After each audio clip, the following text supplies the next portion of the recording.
তোরও কি আমার মতো ঘুম আসছে না? তুইও কি রাত্রিতে জেগে আছিস? ঠিক এমনি সময় শ্রীকৃষ্ণ বলছেন, পিসিমা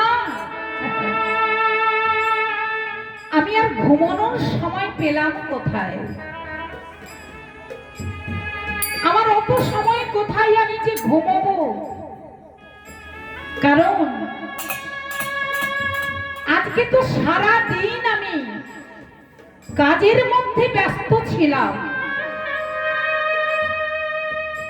আজকে যে যা চেয়েছি আমি তাকে তাই দিয়েছি। অনেক ভক্তের সঙ্গে আমি দেখা করেছি। তাই পিসিমা আজকে আমি তোমার কাছে এসেছি, কারণ আমি চলে যাব দ্বারকাতে। এই হস্তিনাপুরের দায়িত্ব সমাপন করে আমি দ্বারকাতে চলে যাব।